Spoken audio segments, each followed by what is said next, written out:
As a father of two, navigating the complexities of parenting in today's economy, I've got a lot on my mind these days. The upcoming 2024 presidential election is looming large, and like many parents, I'm trying to figure out which candidate has the best vision, not just for today, but for the future that my kids will inherit.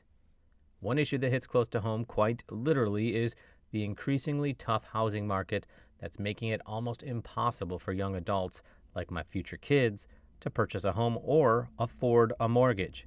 It is a subject that I wish Trump, Biden, and RFK Jr. would discuss more and begin to establish policies that they would like to enact in order to ensure that future generations will have access to their own American dream.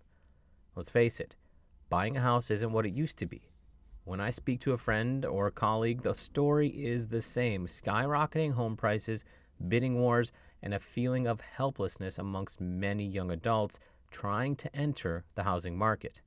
It's not just a frustration, it's a fundamental shift that could reshape the American dream. I remember conversations at backyard barbecues where my parents and their friends talked about buying homes with a sense of achievement and security. It was almost like they were owed it. It was that easy. Today, those conversations with my own friends often revolve around uncertainty and the challenge of finding affordable housing. Well, that's top of the list. The shift isn't just economic, it's emotional too. It has an impact upon our well-being mentally, and it's not shaken loose anytime soon. For many young people today, the path to homeownership is littered with plenty of obstacles. The first hurdle is often student debt. It's a burden that I worry about as my kids grow up, and we're contemplating other options. Trades, that might be in the market, and I know there's plenty of other people out there who believe that they paid their way through their student loans, so everyone else should too. It's an important thing to consider. How will they manage, though, to save for a down payment if they're saddled with thousands of dollars in student loans? We need to be able to get young people into houses sooner and not drag things out. The idea that they may have to delay or completely give up on owning a home because of their educational debt, well, that's disheartening, and we need to admit that's not a good path forward. Then there's the issue of stagnant wages, which is not keeping up pace with the home prices these days. While the cost of living has soared, paychecks, they definitely haven't kept that pace. For a young person entering the job market, the gap between what they earn and the price of a decent home has become a chasm. I want my children to succeed without feeling like they're forever trying to catch up. That's not the future I want for them. The current housing market, that's incredibly competitive. Homes in good neighborhoods with decent schools are often snapped up within days, and sometimes it's cash offers that are well over the asking price. Today, we're actually competing with businesses out there, right? That shouldn't make any sense. We need people in homes, and we need to take corporate interests out of the home buying predicament.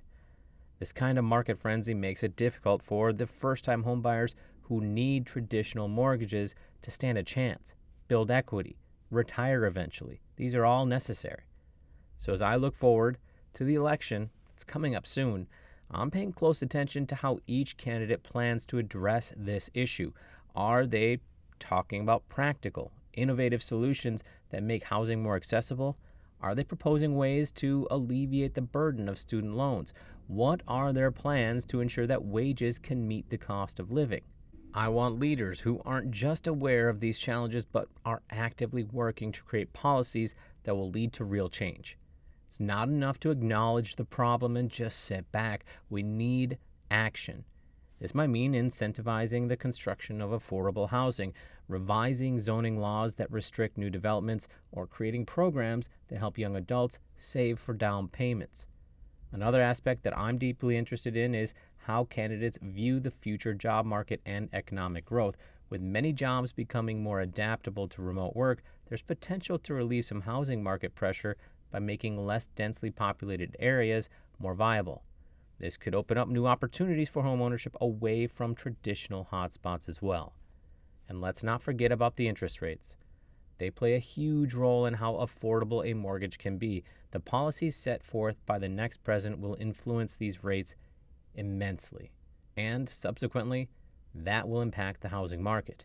I'm looking for a candidate who understands the balance that's needed to maintain economic stability without putting homeownership out of the reach for most young Americans.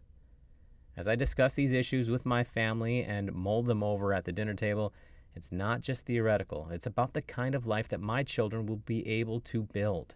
Will they be able to own a home where they can raise their own families, my grandkids? If they choose to do that, well, how big of a cost is it going to take?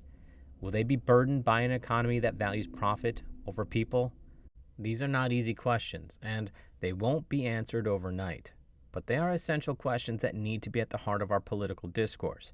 As a parent, it's my job to fight for the future where my children can thrive. That means supporting candidates who are committed to making housing affordable and accessible for all, not just the privileged few. The 2024 election is more than just a choice between candidates. It's a referendum on the kind of society that we want to build. For me, it's clear. I want a society where my kids and everyone's kids have a fair shot at owning a home and building the life that they dream of.